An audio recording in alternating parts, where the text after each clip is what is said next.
مجھے خاموش پا کر وہ دوبارہ بولا، اگر اس کے علاوہ کوئی حل سوچتا تو ہم آپ کو بالکل تکلیف نہ دیتے۔ یقین مانو اس خبیث کی ہمت بہت بڑھ گئی ہے، اب تو لگتا ہے ہمیں گردیز کیمپ کو خیر بات کہنا پڑے گا، اور گردیز کیمپ کے بعد وہ کسی اور جگہ کو تاڑ لے گا۔ آپ کے شاگرد بھی اسے روکنے میں ناکام ہو چکے ہیں۔ صغیر اور اسلم پہلے شہید ہو گئے تھے، ایک ہفتہ پہلے مبین اور احسان بھی باقی نہیں رہے۔ وہ چاروں میرے شاگرد تھے، گو انہوں نے صرف نشانہ بازی کے متعلق ہی تھوڑا بہت سیکھا تھا، لیکن میرے ساتھ انہوں نے جو 2-3 ہفتے گزارے تھے وہ وقت ایک یاد کی صورت میری یادداشت میں محفوظ تھا۔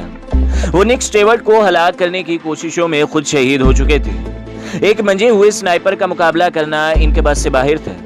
نک سٹیورٹ کی جینیفر بھی کافی تعریف کر چکی تھی۔ اس کا صاف مطلب یہی تھا کہ وہ ایک خطرناک سنائپر تھا، اور ایسے شخص کے مقابل آنے کا مطلب خود کو شدید خطرے میں ڈالنا تھا، کیونکہ وہ اس علاقے میں کافی عرصے سے سرگرم تھا۔ گویا گردیز کا علاقہ اس کے لیے ہوم گراؤنڈ کی حیثیت رکھتا تھا۔ اپنی مرضی کے میدان کا انتخاب کر کے مجھے کسی مشکل سے دوچار کرنا اس کے لیے دشوار نہ ہوتا ہے۔ اس سب کے باوجود بھی مجھے جان سے زیادہ پلوشہ کی فکر کھائی جا رہی تھی۔ کس سوچ میں گم ہو مجھے خاموش پا کر وہ مستفر ہوا۔ عبدالحق بھائی، آپ نے مجھے مشکل میں ڈال دیا ہے۔ ضروری نہیں کہ ایک سنائپر کے مقابلے میں آپ سنائپر ہی کو لائیں، اس کے خلاف کوئی اور منصوبہ بھی تو بنایا جا سکتا ہے۔ ایسا بہت پہلے سوچ کر اس پر عمل کرنے کے باوجود ہم ناکامی کا سامنا کر چکے ہیں۔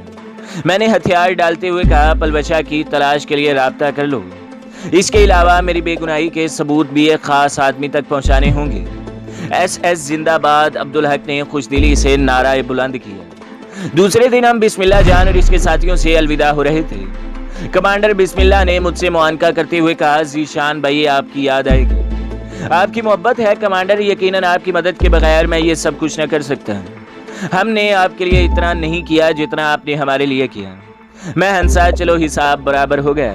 وہاں سے کچھ راستہ گاڑی میں بیٹھ کر گئے اور پھر پیدل روانہ ہوئے۔ ہماری منزل پکپتا کا ٹھکانہ تھی۔ وہ ہم گردیز تک گاڑی میں جا سکتے تھے، مگر میرے پاس جو ثبوت موجود تھے ان کی حفاظت کے لیے گاڑی کے بجائے ہم نے پیدل راستے کو ترجیح دی تھی۔ راستے میں کوئی خاص واقعہ نہیں ہوا تھا اور ہم خیریت سے اس خفیہ ٹھکانے پر پہنچ گئے تھے۔ کمانڈر اسلام ہمیں پرتپاک انداز میں ملا۔ یقیناً آپ کامیاب لوٹے ہیں، اس نے چھوٹتے ہی پوچھا۔ میں نے کہا، الحمدللہ۔ باقی افراد سے مصافحہ کر کے ہم بیٹھ گئے۔ کمانڈر عبدالحق مختلف لفظوں میں کارگزاری سنانے لگا۔ اس کی بات کے اختتام پر کمانڈر اسلام تصدیقی انداز میں مجھے مخاطب ہوا، گویا اب واپسی کا ارادہ ہے۔ نہیں، میری بجائے کمانڈر عبدالحق نے جواب دیا۔ ابھی تک ذیشان بھائی کا ایک کام رہتا ہے۔ اسلام نے سمجھ جانے والے انداز میں سر ہلایا۔ یقیناً ذیشان بھائی نے اپنی بیگم صاحبہ کو ڈھونڈنا ہوگا۔ نہیں، عبدالحق ایک بار پھر نفی میں سر ہلایا۔ پلوشہ بیٹی کو ڈھونڈنے کے لیے آپ جا رہے ہیں اور اس کی شروعات آپ کریں گے استاد محترم نصر اللہ خان خوجل خیل سے مل کر۔ میں سمجھا نہیں، اسلام سچ مچ حیران رہ گیا تھا۔ ذیشان بھائی سے ایک معاہدہ ہو گیا ہے، یہ ہمارے لیے نک سٹیورٹ کا شکار کرے گا اور ہم پلوشہ بیٹی کو ڈھونڈیں گے۔ یہ ہوئی نہ بات، اسلام خوشی سے اچھل پڑا۔ اسی دوران رات کے کھانے کا وقت ہو گیا۔ کھانا کھا کر ہم نے عشاء کی نماز پڑھی۔ تھکے ہونے کے باوجود ہم کافی دیر بیٹھے گپ شپ کرتے رہے۔ کمانڈر عبدالحق نے اسلام کو تفصیل سے پلوشہ کے ڈھونڈنے کی ترتیب بتا دی تھی، لیکن اس سے پہلے اسے اورنگزیب صاحب کو مل کر میری بے گناہی کے ثبوت اور ان کے حوالے کرنا تھے۔ اورنگزیب صاحب کا موبائل نمبر میں نے اسے دے دیا تھا۔ کمانڈر اسلام کو میں نے ایک USB بھی دے دی تھی جو اسے اورنگزیب صاحب کے حوالے کرنا تھی۔ ایک USB میں نے اپنے پاس رکھ لی تھی، جبکہ لیپ ٹاپ میں نے اسی ٹھکانے پر رکھوا دیا تھا۔ ثبوتوں کو گم کرنے کا میں کوئی خطرہ مول نہیں لینا چاہتا تھا۔ اگلی صبح کمانڈر اسلام ایک ساتھی کے ہمراہ روانہ ہو گیا۔ شمریز چچا اور ان کے گھر والوں کے لیے میں نے کافی تحائف خریدے تھے۔ وہ تمام سامان میں نے ان کے حوالے کر دیا تھا۔ کمانڈر اسلام نے معنی خیز لہجے میں کہا، مطلب چچا شمریز خان آپ کو بھولا نہیں ہے؟ میں نے فلسفیانہ لہجے میں جواب دیا، ایسے لوگ بھلائے جانے کے قابل نہیں ہوتے۔ صحیح کہا، اس نے تائیدی انداز میں سر ہلایا اور الوداعی معانقہ کر کے فی امان اللہ کہتے ہوئے رخصت ہو گیا۔ کمانڈر عبدالحق نے رات ہی کو ایک نزدیکی ٹھکانے سے 2-3 آدمی منگوا لیے تھے جو دوپہر تک ہمارے پاس پہنچ گئے تھے۔ ہم نے وہ دن بھی وہیں گزارا تھا۔ دوسرے دن ہم دونوں گردیز روانہ ہو گئے۔ کمانڈر عبدالحق بہت جوش میں تھا۔ نک سٹیورٹ نے کافی مجاہدوں کو شہید کیا تھا اور اب وہ بدلہ لینے کے لیے بے چین تھا۔ مجھے جاننے والے میری نشانہ بازی پر اندھا اعتماد کرتے تھے۔ ان کے نزدیک میں ایک ہیرو کی طرح تھا۔ جبکہ بذات خود میرے دل میں یہ خوف جاگزی رہتا تھا کہ آیا میں لوگوں کی توقعات پر پورا بھی اتر پاؤں گا یا نہیں۔ عمومی طور پر لوگ جس آدمی کے لیے خوش اعتقاد ہوتے ہیں اس کے بارے بہت سی باتیں خود سے طے کر لیتے ہیں اور اس کے خلاف بات سننا تو درکنار سوچنا بھی گوارا نہیں کرتے۔ میری نشانہ بازی بھی کچھ لوگوں کے لیے یہی صورت اختیار کر گئی تھی۔ کچھ صلاحیت اور کچھ مبالغہ آرائی نے مجھے اس بلندی پر اٹھا دیا تھا جس کا میں خود کو اہل نہیں سمجھتا تھا۔ ہم دونوں وہاں سے مرناگر روانہ ہوئے۔ وہاں سے ہوتے ہوئے ہم ساروبی اور ارگون کے راستے گردیز پہنچ گئے۔ یہ افغانستان کے صوبے پکتیا کا دارالحکومت ہے۔ مجاہدین کا ٹھکانہ شہر سے کافی ہٹ کر پہاڑوں کے بیچ میں تھا۔ راستے میں ہمارے 2 دن مزید ضائع ہو گئے تھے۔ وہاں ہم رات کو پہنچے تھے۔ دن کے وقت ان پہاڑی سلسلوں میں حرکت کرنا کافی دشوار گزار ہو گیا تھا۔ نک سٹیورٹ نے مجاہدین کی دن کی نقل و حرکت کو محدود کر دیا تھا۔ نہ جانے کس جگہ پر چھپے ہوئے وہ اپنی دور مار رائفل کے ذریعے ان پہاڑیوں میں گھومنے والے افراد کو نشانہ بناتا رہتا ہے۔ اس زمن میں اس نے کافی ایسے افراد کو بھی نشانہ بنا دیا تھا جن کا اس جنگ سے دور دور تک کوئی واسطہ نہیں تھا۔ مرد تو کجاب عورتوں کو بھی معاف کرنے پر تیار نہیں ہوتا تھا۔ یوں بھی امریکیوں کے لیے تیسری دنیا کی عوام انسانیت کیا جانوروں کا درجہ بھی نہیں رکھتی۔ اب اسی نک سٹیورٹ اور اس کے ساتھی لورا براؤن کے ساتھ میرا ٹاکرا ہونے والا تھا۔ نہ جانے یہ مقابلہ کیا رنگ لاتا۔ گردیز کیمپ بھی دوسرے ٹھکانوں کی طرح غاروں کے مجموعے پر مشتمل تھا اور وہ غار جن پہاڑی سلسلوں میں موجود تھے وہ پہاڑی سلسلے کافی دور تک پھیلے ہوئے تھے۔ وہاں ایک بلند پہاڑی پر نک سٹیورٹ اور اس کے ساتھی لورا براؤن نے ڈیرا ڈال رکھا تھا۔ اس پہاڑی کی 3 اطراف میں بالکل سیدھی ڈھلانیں تھی جنہیں نقشہ بینی میں ہم اسکارپمنٹ پڑھتے ہیں۔ اوپر چڑھنے کے لیے صرف ایک جانب راستہ موجود تھا جہاں پر سخت پہرا تھا۔ نک سٹیورٹ اس پہاڑی کی بلندی سے کافی دور دور تک نشانہ بنا لیتا تھا۔ ویسے وہ مستقل وہاں نہیں رہتا تھا، کبھی کبھار وہ نیچے اتر کر بھی اپنا شکار ڈھونڈنا شروع کر دیتا تھا۔ مجاہدین نے اسے مارنے کے لیے کوئی وقیقہ فروغ گزاشت نہیں کیا تھا لیکن کامیابی سے ہنوز دور تھے اور اب میری شکل میں وہ ایک نئی کوشش کر رہے تھے۔ اس بار وہ کافی مطمئن تھے، البتہ مجھے معلوم نہیں تھا کہ اس ٹاکرے کا کیا انجام ہونے والا ہے۔ اس مرتبہ میرے مخالف ایک ایسا سنائپر موجود تھا جس کی نشانہ بازی کی اس کے دشمن بھی تعریف کر رہے تھے۔ میری طرح وہ بھی سر ہی میں گولی مارتا تھا۔ جس پہاڑی پر وہ موجود تھا وہاں مستقل ٹھکانہ بنا کر رہنا اتنا آسان نہیں تھا کیونکہ وہاں غار وغیرہ موجود نہیں تھے۔ البتہ امریکن آرمی کے لیے ایسی پہاڑی پر رہائش کی سہولت مہیا کرنا کوئی مشکل کام نہیں تھا۔ مجاہدین بھی وہاں مورچے وغیرہ بنا کر رہ سکتے تھے لیکن وہ مورچے بالکل کھلے میں ہوتے اور امریکنز انہیں آسانی سے ہیلی کاپٹر سے نشانہ بنا سکتے تھے۔ اس وجہ سے انہوں نے کبھی اس پہاڑی پر رہائش اختیار کرنے کی کوشش نہیں کی تھی۔ یہ ساری تفصیل مجھے گردیز کیمپ کے کمانڈر ضلع خان سے ملی تھی۔ اگلی صبح میں نے پہلا کام تو یہ کیا کہ ان کے پاس موجود سنائپر رائفلوں کا جائزہ لیا تاکہ اپنے لیے ہتھیار کا چناؤ کر سکوں۔ کسی بھی لڑائی کا حصہ بنتے وقت سب سے زیادہ اہمیت ہتھیار کی ہوتی ہے اور سنائپرز کی جنگ میں تو ہتھیار کا درجہ عام لڑائی سے کچھ زیادہ ہی ہے۔ ان کے پاس 3 ہیوی سنائپرز یعنی رینج ماسٹر، 2 ڈریگنو، ایک سٹائر سنائپر اور ایک گلیل سنائپر موجود تھی۔ ان میں سب سے بہتر رینج ماسٹر تھی کیونکہ اس کی کارگر رینج باقی سنائپر رائفلوں سے زیادہ تھی۔ اس کے علاوہ میں نے اس پر بہت زیادہ مشق بھی کی ہوئی تھی۔ میں نے تینوں رینج ماسٹرز کا معائنہ کیا اور ان میں سے ایک رائفل اپنے لیے منتخب کر لی۔ گھنٹہ ڈیڑھ میں نے رائفل کی سفرنگ کی اور پھر رائفل کی صفائی کرنے لگا۔ یہاں ایک بات ناظرین کے گوش گزار کر دوں، ایک اچھا سنائپر ایک ہی گولی سے رائفل کو جانچ لیتا ہے کہ وہ نشانہ سادھنے کے مقام سے کتنا دائیں بائیں یا اوپر نیچے مار رہی ہے اور اپنے اندازے سے وہ اسی رائفل سے دوسری گولی چلا کر ہدف کو نشانہ بھی بنا سکتا ہے۔ لیکن ایسا کرنا عارضی طور پر تو قابل قبول ہے، مستقل بنیادوں پر نہیں۔ جب سنائپر نے ایک رائفل کو مسلسل زیر استعمال رکھنا ہو تب وہ اس کو صفر ضرور کرتا ہے اور اس کے لیے سنائپر کو کم از کم رائفل سے 5 گولیاں فائر کرنا پڑتی ہیں اور صفر کرنے کے بعد ہی ایک سنائپر اپنے ہتھیار پر اعتماد کر سکتا ہے۔ دن کا بقیہ حصہ میں نے علاقے سے واقفیت حاصل کرنے اور مختلف لوگوں کو پیش آنے والے حادثات کی تفصیل سننے میں گزارا ہے۔ نک سٹیورٹ نے اپنے ٹھکانے سے 2 کلومیٹر سے زیادہ فاصلے پر بھی چند آدمیوں کو کامیابی سے نشانہ بنایا تھا۔ یقیناً اس نے بلندی کا فائدہ اٹھا کر اپ ہل ڈاؤن ہل تکنیک کا استعمال کرتے ہوئے اہداف کو نشانہ بنایا تھا اور یہ بات ظاہر کرتی تھی کہ وہ ایک منجا ہوا سنائپر ہے۔ میرے بارے میں بھی جاننے والے یہی کہتے تھے۔ نامعلوم اب ہم دونوں میں سے کس کو کامیابی ملنے والی تھی۔ یہ ایسی جنگ تھی جس میں غلطی کی گنجائش نہیں تھی۔ اسے اس لحاظ سے بھی فوقیت حاصل تھی کہ اس کا کوئی مخصوص ہدف نہیں تھا۔ مار کے علاقے میں وہ کوئی بھی حرکت دیکھتا ہے اپنا کام کر گزرتا ہے۔ اس کے برعکس مجھے صرف اسی کو نشانہ بنانا تھا۔ اگلی صبح طلوع آفتاب سے پہلے ہی میں ضلع خان کے ایک آدمی کے ساتھ مخصوص ٹھکانے سے باہر نکل آیا تھا۔ میرا ارادہ کسی ایسی پہاڑی پر ڈیرا ڈالنے کا تھا جس سے میں نک سٹیورٹ کی روزمرہ پر نظر رکھ سکتا ہے۔ سب سے بڑا مسئلہ اس کی پہچان کا تھا، اس کے بعد ہی میں اسے نشانہ بنا پاتا۔ گزشتہ دن میں نے ضلع خان کے آدمی اکرم کو تفصیل سے چلنے کے طریقہ کار کے متعلق بتا دیا تھا۔ چلتے ہوئے آڑ کا استعمال کیسے کرنا ہے، درختوں کے تنوں اور جھاڑیوں سے کس طرح فائدہ اٹھانا ہے، پس منظر سے کیسے بچنا ہے، وغیرہ وغیرہ۔ وہ ایک تربیت یافتہ مجاہد تھا، اس لیے اس کے دماغ میں میری باتیں اچھی طرح آ گئی تھی۔ میں نک سٹیورٹ کے ٹھکانے کے زیادہ سے زیادہ قریب جا کر جائزہ لینا چاہتا تھا۔ اپنی جگہ سے چلنے سے پہلے میں نے اس کے ٹھکانے کے دائیں بائیں موجود پہاڑیوں کا دوربین کی مدد سے گہری نظر سے جائزہ لیا تھا، اور پھر ایک مخصوص پہاڑی کا چناؤ کر کے میں نے اکرم کو اپنی منزل سے آگاہ کر دیا تھا۔ ہم نالے میں اتر کر مطلوبہ سمت کو چل پڑے۔ نالے میں اتر کر ہم دور کے دکھاؤ سے محفوظ ہو گئے تھے، اس لیے ہماری رفتار بھی تیز رہی اور ہمیں درختوں یا پتھریلی چٹانوں کی آڑ وغیرہ لینے کی کوئی خاص ضرورت نہیں پڑی تھی۔ نالے کے اندر جہاں تک محفوظ جا سکتے تھے ہم اطمینان سے گپ شپ کرتے چلتے رہے۔ اکرم کا تعلق بنو سے تھا اور وہ پچھلے کئی سالوں سے افغانستان جہاد میں شامل تھا۔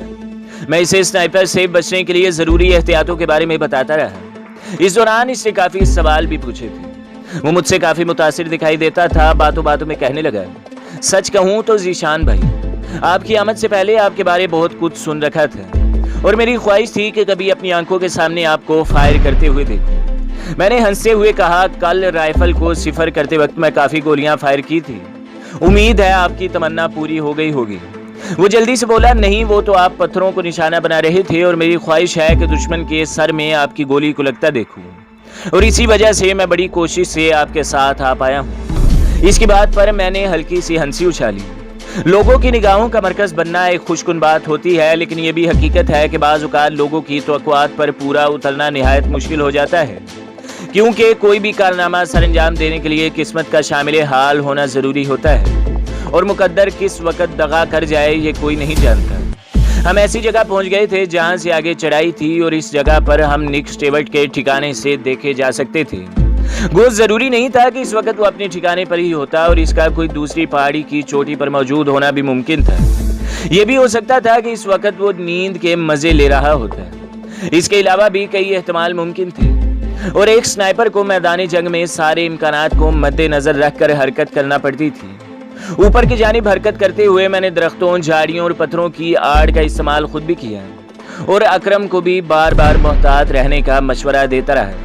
اوپر پہنچ کر ہمیں مطلوبہ پہاڑی بالکل قریب نظر آنے لگی تھی، جہاں پہنچ کر میں نے نک سٹیورٹ کے ٹھکانے کی نگرانی کرنا تھی، لیکن اتنے قریب نظر آنے کے باوجود ابھی تک ایک نالا درمیان میں حائل تھا، اس لیے وہ تھوڑی سی دوری ختم کرنا بھی ہمیں کافی دشوار لگا تھا۔ دوسری طرف کے نالے میں اتر کر ہم اوپر پہنچ گئے۔ وہ نالا ہموار 2 گھنٹے سے زیادہ وقت ضائع کر گیا تھا، اور اتنا وقت محتاط سے حرکت کرنے کی وجہ سے لگا تھا۔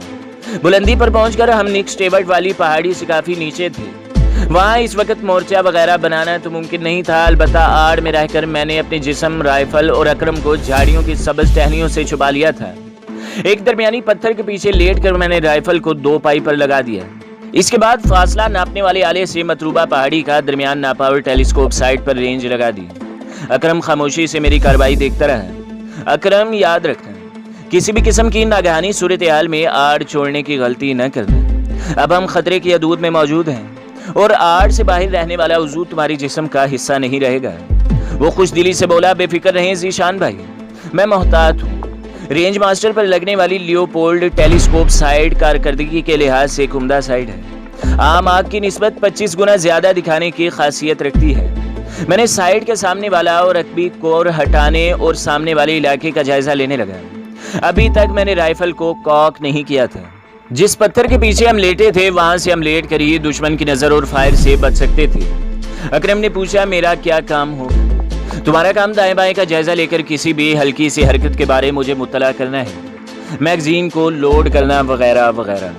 اس نے اشتیاق بھرے لہجے میں کہا، وغیرہ کا مطلب ہے اس کے علاوہ بھی کوئی کام ہے۔ سنائپر کے ساتھ جو دوسرا آدمی ہوتا ہے اس کے بہت سارے کام ہوتے ہیں، مگر وہ تم نہیں کر سکو گے۔ مثلاً یقیناً اسے سنائپنگ کے متعلق زیادہ سے زیادہ جاننے کا شوق تھا، ہوا کی رفتار ناپنا، اور تیز یا درمیانی ہوا کی صورت میں حساب لگا کر ڈیفلیکشن معلوم کر کے لگانا، فاصلہ ناپنا، رینج لگانا، فائر ہونے والی گولی کو جانچنا بھی تمہاری ذمہ داریوں میں آتا ہے۔ مگر فی الحال تمہیں ان کاموں کے بارے معلوم نہیں ہے، اس لیے کوئی بے احتیاطی کیے بغیر پڑے رہو۔ اجمالہ اس کی ذمہ داریاں دہراتے ہوئے میں نے ایک بار پھر اسے محتاط رہنے کی تائید کر دی، اور اس کی ٹھیک ہے سنتے ہی میں نے سائیڈ سے علاقے کا جائزہ لینا شروع کر دیا تھا۔ اچانک مجھے ہلکی سی چمک دکھائی دی۔ یہ چمک نک اسٹیورٹ کے ٹھکانے والی پہاڑی کے بائیں جانب موجود نسبتاً ہموار اور ہماری طرف موجود ڈھلان سے آئی تھی۔